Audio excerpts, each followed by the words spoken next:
coverage that I got here, man, especially for the underground MCs, and you representing the upstate New York corridor, I like to call it. So, got to make sure we give you a great look. If you tune into me, you watching Gully TV. I have a dope unsigned hype interview this evening. Go ahead and introduce yourself, G. My name is Chazo, representing not only upstate New York 518, but also Harlem. You know, what's up, people? Okay. You say you representing what's that? That's Schenectady, right? Albany and Schenectady, yeah. Albany and Schenectady. Tell me what the hip hop scene is like up there in those parts right now. Right now, Yeah, yeah. I The mean, you guys, cooking. huh? Y'all cooking up there on upstate. Tell me how that shit is how it's looking up there for you right now. Yeah, I mean, like right now, you got a lot of young. I consider myself like the older generation because of like with the social media, it's like a lot of young kids got a lot of opportunities that we didn't get. Know what I mean? So you see a lot of upstate as far as 518, Schenectady, Albany, in that area, Troy, platforms that's out there now because of social media. Okay. Before, it wasn't really like that. I tried to start my own platform with two other individuals back in 2008. We can get into that too, but yeah, it's like a long history, you know. Okay. You I'm looking at your bio when it says that you out of Schenectady by way of Harlem. You was born in Harlem? Yeah, born in Harlem, St. Luke's Hospital. Born in Harlem, west side of Harlem. My mother's from Harlem. Father, you know, yeah. Tell me what Harlem was like for you growing up. You got a little blowback. Are you near a speaker or something? Nah, I'm not near a speaker. Hold on. Let Okay. me move my computer. Hold on. Probably this computer. Hear me better? Yeah. All right. Tell me what you remember about Harlem. Growing up, I was Yeah. born in 1987, so it was like my pops, he was getting money and everything. So all the Jordans I had, all the games I had, me and my older brother, you know, um, cars. Not, I mean, my father wasn't too crazy, but he had an Audi. He had a custom made van. A lot of people call them like the old head vans with the Right. ladder in the back. Right. He had like custom made van with the marble table in the back and all that. So I just remember it's a lot of love. You know what I mean? A lot of love around their community. My father has siblings, 7 of them. He was the youngest out of all of them. So it's a lot of love in Harlem. Where What year did y'all relocate to upstate New York? 19 I came up here when I was 7, so that's 1994. 94. Oh, that's the Me and my gold. brother. That's that's the year Mobb Deep and Esco and all of those guys came out. 1994 is a very, very prolific year for hip hop. But tell me about your career, your journey through this hip hop thing. When did you decide that this was something that you wanted to do? I say junior high school when I was in 7th grade up here in Albany. I went to Yeah, Philip Livingston Middle School up here. This shit closed down. It was a lot of bad kids and all that getting in trouble, a lot of fights right. and stuff. But um, I met my rap group 7th grade, and rap group was called TTO at the time. So this was 1999, right? Okay. So the crazy thing about it is that I was the newcomer. So he was like, yo, if you want to be down with this group, like my dude, I was in my 7th grade class was like, yo, my cousin got here, you rap. So they took me, I rapped for them. He was feeling it. So my producer had his pops had a studio in the basement, let us record and all that. And Yeah, we took it serious. I took it serious, like buying merch. I know that now, but back then, the names on the hoodies and everything had yeah. dog tags. I got a picture too, I might post it. Had a dog Branding, tag.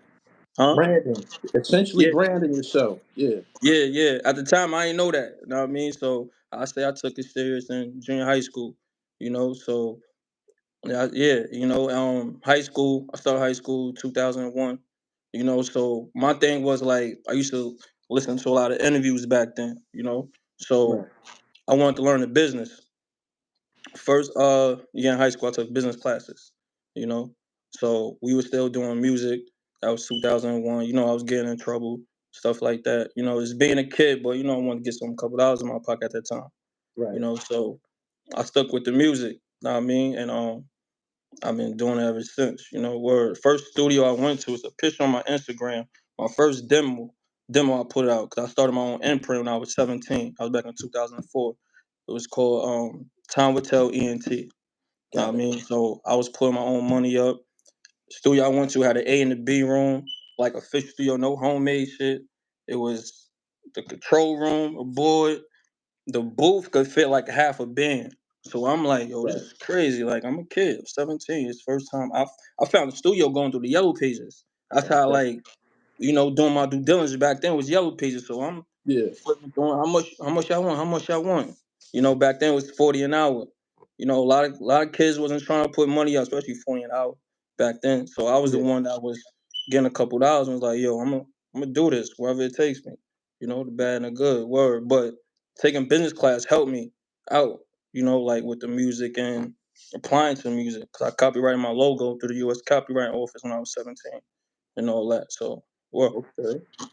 That business course seemed like it served you correctly for you to go and yeah. register your trademarks and all of that. How long was the course?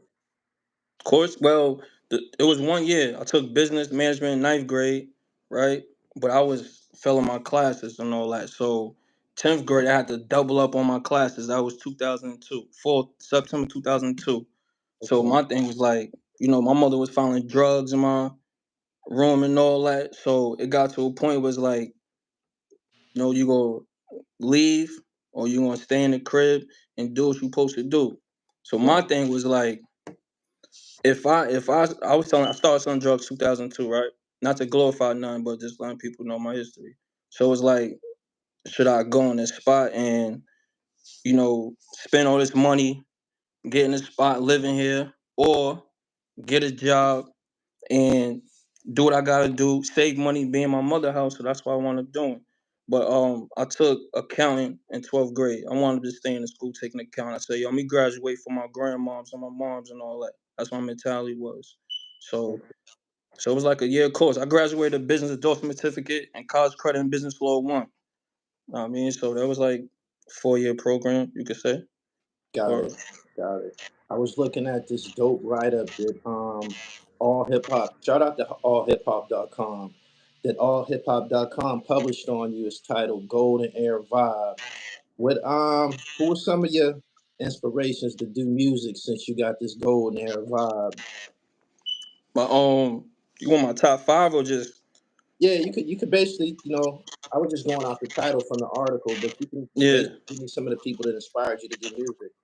I say Raekwon. I remember they quoted me in all hip hop too. So Raekwon, you gotta think I was young when they came out. Like my older brother, my older cousins had their tapes and all that. Right. But so that's what my ear was to whatever my older brother had, my cousins had. That's what I was listening to. So I say Raekwon. I say Mace, Big L, McGruff, um, Nas, Coogee Rap, Right. Rakim. Right. My mom used to play Rakim because I love music. When I was in elementary school, used to play Rakim in the car, driving me to school and all that because I like music and all that. So Right. I say, a lot of lyrical MCs. Of course, people like LL Cool J. I ain't gonna lie, that video he did, I'm Bad was fire when I was a Yeah. kid. So that was Yeah, that's crazy. all those guys you named, cream of the crop. So yeah, I can understand how they would be an inspiration to you. I noticed that when you came out a couple of times, you pursued this from not only a artist position, but an executive as well, which brings us to the Flow Music imprint. Tell me about Flow Music. I started that back in 2010, officially back in 2010. When I got, all my paperwork and everything. Like I said, I started my imprint when I was 17. That was an entertainment company, but the Flow Music was really the publishing company, separate, the label side and the imprint side from the publishing side. So Okay. I put my first artist out that year. Um, my guy, Fresco, that was 2010. Put him on iTunes. And people got to think about the time frame. A lot of people wasn't putting artists out on iTunes because that's like an official release. It's Yeah. not, my mixtapes or dot piff. Those are official numbers. So a rock and roll artist told me about, TuneCore. I went to trade school for audio engineering that same year, 2010. know what I mean? So he gave me some game. And one thing I learned in college is that rock and roll is they always ahead of the curve. You know what I mean? So he told me that. He told me that, we shot videos and everything. Not for that particular song, but like what I was doing back then with other people. So put that artist out. I wasn't care about the numbers, but it was an experience. So TuneCore, they give you a dashboard. Yeah. So what I saw it's a streams. Like you get paid for streams, and I was Analytics. 2010, Right. right? 2010. So you gotta think about it. They didn't really start regulating YouTube and all that until like 2013. So somebody was getting paid for them streams. I know because I got the dashboard and on my masters and all that. So it's like a course. I'm like, yo, this is crazy. So what I wound up doing is November 2010, just being on some business shit, just thinking ahead of the future. I signed my own self a highlighter entertainment lawyer and signed myself to my own publishing company, literally with a entertainment lawyer. If people got it's a thing. I don't know if it's in every state, but it's called like a bar association where they help people get lawyers and different types of lawyers. So I called Right. them up if people don't know and like, yo, I want a entertainment lawyer. We sat down, conference room. So that's what I wanted to do. Or that was 2010, yeah. You're very business savvy. You stay on your shit. I noticed that. So why don't you share with my viewers that the acronym that Flow Music stands for? Because that's an acronym, right? Yes, sir. Family, loyalty, order, win, music. I'll say it again if people didn't hear it. Family, loyalty, order, win, music. If you have those two, you order win. If you have family and loyalty, you order win. Word. That's what's up. As of I heard some of your music. I posted I think a single or two on this channel. What would you consider to be your signature project or song? What's your Illmatic? Illmatic. Tell the truth. I don't even think I ain't even I'm released just that saying, yet. just your signature joint, man. Like so they can go check you out for themselves, despite what I uploaded to the channel. I say check out off the project I dropped. Check out Live. Live is on that project. I realize a lot of people attention spans is short. So um last year I dropped 4 projects. So what I was doing is putting 3 original tracks on a project, basically like a short EP. I mean, Right. because a lot of people don't want to listen to like a whole 12 songs, so that's what I've been doing. But I say people go check out this project right now. Live, and I know you posted whatchamacallit, Never Fold 2. Yeah. Yeah. Never Fold 1 is on my project I put out last year called Profound. So people can go check that out too as well on streaming platforms. They want to Oh, buy it from me directly, they can get it from me directly too. That's what I was doing with Profound. Know what I mean? So it's like if they want all 3, it's 3 for 20. If they want 2 out the 3, it's 2 for 15. If they want 1, it's $10. And you get a different type of cover, and I'll email people the MP3 if they want to get it directly from me. Profound 1, Profound 2, Profound 3. right. I know that allhiphop.com they chose to call your vibe a golden era vibe. How would you describe your sound personally, though? I say it's New York. I say it's New York. Just like with a new flavor twist to it. I'm talking about Ubers and all that. So it's like it's New York. That's how I look at it. You know, or Right. Okay. I noticed that you got quite a few videos online. yeah. How long you been shooting your own videos? Well, I haven't I used to pay people shoot my videos. I still do, but sometimes like I direct people want me like to give them like ideas and everything. But Right. I've been doing videos since 2009, 2009, 8, just collaborating with a lot of local artists and all that. Yeah. So yeah. Or Who's some of the people that you go through for production? for beats, Yeah. right now producer that produced this project, Mailbox Boy 2 and Mailbox Boy 1, is Technology. I met him online, go through online social media now. You can find people. I want to sign him. He ain't hit me back though. But he nice though, or Why did you choose to name the project Mailbox Boy? I got my own assumptions, but I like the way you say it. yeah, basically it's a concept project. As far as New York, growing up, whether it be you sitting on a stoop, you in front of the building, you in front of the store, or you growing up, you was in front of that mailbox, beating on the mailbox, making beats, rhyming. That's what the Mailbox Boy is about. So it's a concept project. Right. So it's for that kid or that female that was outside, doing certain things to try and stay out of trouble. So that's what Mailbox Boy is for. I know a lot of people can relate. You know what I mean? So yeah, that's why I named the Mailbox Boy. I might drop part 3. I'll see what happens though. Looking forward to that. Make sure you come to the dribble for that marketing and promo. I want to get back to your roots in Harlem. You got a very, I don't know, I don't want to call it interesting. Let's say traumatic. Explain to my viewers and listeners the situation with your father and Preacher Heatley. Yeah, so everybody know Preacher was going around, doing, what I mean, storing people, his crew and all that. So my father was getting money, kingpin, wanted to store my father, it's a known fact. But my father he wasn't with that. You know what I mean? So he wound up having somebody kill my pops, you know. I guess they was going back and forth for a minute. Yeah, My father was like older than a lot of them, except for Preacher, probably one other person, but a lot of them was young. yeah. So, he had my father killed back in 1993, so yeah. My Was your father used to father hustle. Go ahead, was go your ahead. pops one of the murders that he ended up going to the penitentiary about? Yeah, that's what I know. My mom's told me. Streets told me. So yeah, definitely.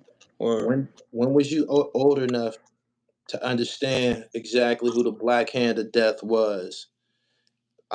Me myself, I didn't hear of him until I think 50 Cent said his name on a song, and then I started to hear and see his name in like Feds magazine and shit like that. This is before they started doing the actual documentaries on him. But you said you left upstate New York. You was like 7 or 8. I mean, you left Harlem when you was like 7 or 8 or like something like so, that. yeah, so yeah. When did you understand exactly who murdered your father and who he was? Like who he was? Like I'll say a teenager when I was like 12, 13. Like I knew, I asked my uncles and all that, they told me who, but I ain't know exactly what my pops was doing. People got mine. I'm 6 years old, so my pops he had a building called the Blue Building. It was on 8th Avenue between 149th Street and 148th Street, right? So as a kid, I'm seeing people coming in and out of the building. I'm riding my bike. I ain't really know what's going on. I'm 6 years old. As I got older, 11, 12, 13, and I realized, okay, my pops was hustling. That's what a lot of hustlers was doing, people was doing back then, getting a couple of hours or whatever, so that's how I knew. Then I put 1, 2, 2 together, you know, okay, so basically if he had him killed, then he tried to steal my pops, Yeah, you know? so that was his game, extortion. Yeah, that was his game, so yeah, that's how I put 1 and 2, 2 together. But, watching monster movies, why they call them Black Hand of Death? Back in Italy, early 2000s prohibition, that's my favorite era. Who was a Black Hand of Death? It was the head of the mafia that was doing the same thing, stealing Yeah, people, yeah. so I mean, Did you or have conversations with your mom about the situation with Preacher? Like, I mean, she was this. It was her child's father, and I'm yeah. pretty sure she being older than you, she had already heard his name and reputation in the streets and shit. What type of conversations did y'all have once you was old enough to express yourself and basically communicate with an adult about it? What type of conversations did y'all have about it? If you I don't just mind. asked my mother who did it. I mean, who had him killed. So she told me. By that time, 13 years old, I jumped off the porch. So a lot of people around there was, telling me, kind of knew what the story. So I was asking a lot of people I know around in the streets, you know. So I was like, used to look out for a couple drug dealers that on 149th Street, 8th Avenue. I was 13. I used to spend half the summers in Harlem and all that. So I used to ask people around there. That's why if you listen to Never Fold 2, when I say from sitting courtside the Rucker to Madison Square, that's real. My godfather had me courtside the Rucker sitting there. I remember seeing Jadakiss and Sheik Luke's and all that. So, it's real, it's true stories, it's real life, Right. Or Damn. Did you ever decide to put that situation in a song? That probably would be a powerful song. Nah, not yet. I ain't do it yet. Like the whole situation. I mean, I talk about it here and there. Like before my pops died, July 1993. Actually, he just had a celebration from on the block on 149th Street. You know, people came out and all that last summer. Um, Oh, so your pops really made a name for himself up there for them to go ahead and do that at this point. Say it again. I said your pops must have been a somebody for them to be celebrating him in his absence still to this day. Hold on, this. Say it again. It's echoing. Think it froze. Can you hear me now?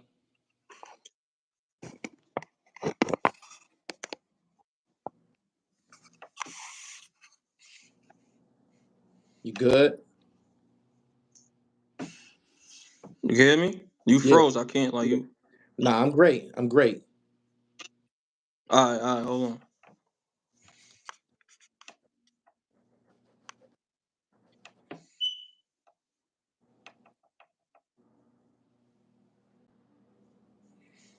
Yo.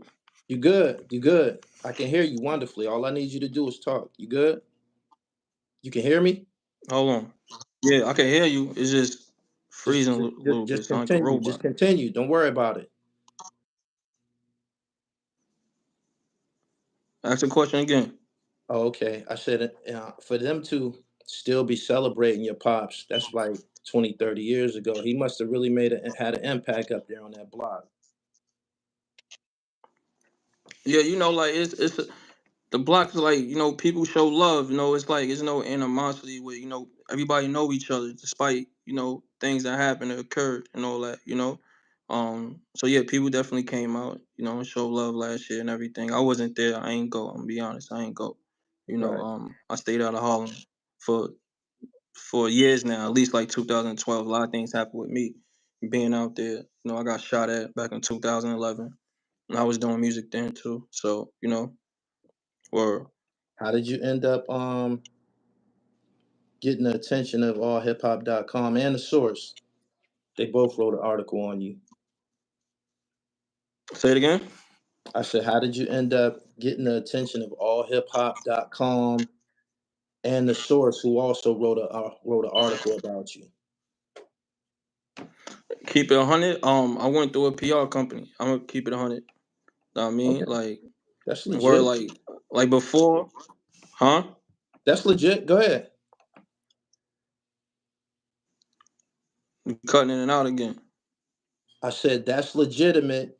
That's sometimes that's the process. That's essentially the same process that record labels take. They go out and go through a publishing company or a publicist to reach out to the magazines. But that's the way you pursued it. Yeah, this time around I did. You know, like before, I had dropped a mixtape back in 2012 called Cold Winter. It was on .pip.com, but you know they took down a lot of music. Yeah. So like I was featured on This Is 50 back then. Like my cousin, I shot a video for me, posted. I was on Hot New Hip Hop around that time. Right. But they took it down. You know, people changing business models. So it's like I've been featured on blogs before, but you know they took it down. But me understanding business, as far as like, I took marketing class in college, as far as like marketing and advertising, I feel like you gotta me. That's why I said to myself, you gotta do it the way the majors play it. Even back then the source, like the physical magazines, they paid for advertising space. True. So it was more money back then too. So that's how I started, looking at it like that. Like a business basically. Yeah. Tell me what's up next for Flow Music as the company, from an executive position. I already know that you're gonna continue to drop music, but are you looking for artists to work with, sign, anything like that? Right now, I'm not looking to sign any artists. Right now, I'm working with mostly producers. Now if I had like the capital, like the capital push of artists, like major labels do, I definitely looking to sign artists, stuff like that, put them out, definitely. Or Right. Why don't you what you got coming up for this summer, 2024? 2004. 2024, this summer. Like I said, I might drop Mailbox Boy 3, or I might do another series. I'm not sure. Like, I'm listening to beats right now. Right. So I'll see what happens though. You know, I'm always putting out music and all that. So I'll see what happens though. Or I I'm definitely appreciate gonna you. put some music out. I ain't gonna stop. You got to. You got to. You in it now. I appreciate you stepping out into this world of public opinion because that's how you're going to get the best feedback. Why don't you tell my listeners where they can find your body of music at and the videos so they could check you out and shit? They're going to give you their opinion in the comments. I promise you. Yeah, all streaming platforms, Tidal, YouTube, Spotify, all all the streaming platforms. My YouTube channel is FMP LLC. I got a few videos up there, from the past and all that, so people can check out. Where people want to hit me up, collaborate. I got two business emails on my Instagram, Chazo FM. So people can hit me up. Right now, I'm doing features for free. You can just make sure, had that split sheet right. Right now, I'm doing it for free, so people can hit me up. Or Explain to them what you mean by when you say split sheet because a lot of people they be doing music and they don't be registered with DistroKid and BMI, ASCAP and shit like that. Explain to them what that is. right, so a split sheet is how you gonna get your credit as far as your publishing. You know what I mean? So if you don't have that split sheet, like say for instance you collaborate with a independent or up and coming artist or a newcomer, like myself, right? And you do a track with a major artist or an artist that's signed to an independent, but it'd be like an empire, whatever. You know what I mean? You want to have that split sheet. You know what I mean, to cover yourself when you can get your money on the back end. Mechanical royalties, because of course they go on your masters and all that. So you definitely want to have that split sheet. So that's what a split sheet is. That's People what's don't know. up. Chazo, tell them where they can find you on IG. You just said YouTube, and if you have a website, you can go ahead and drop that right now. That's all I have for now. I appreciate you coming through, sharing with us the history of your travels through hip hop, as well as the Flow Music imprint. I'm gonna look forward to seeing more from Flow Music. But go ahead, tell them where they can find you at. We're gonna get up out of here. Yeah, Chazo FM. That's CHAZO FM on Instagram. So that's when y'all can find me at. Make sure y'all follow me and all that. Know what I mean, I'm not deleting or trying to get this one deleted. So make sure y'all follow me and all that. Know what I mean? Yeah, I appreciate you for having me. You know what I mean? You had to get my dribble right and all that. Know what I Yeah, mean, man. word. Yeah, Good you luck. gotta make sure you maintain that dribble, man. Consistency and hard work beats talent when talent ain't working hard. Chaz, I appreciate you choosing Gully TV, man. I'm about to get up out of here. You enjoy your evening. All right, you too. Good looking. Yeah. Peace.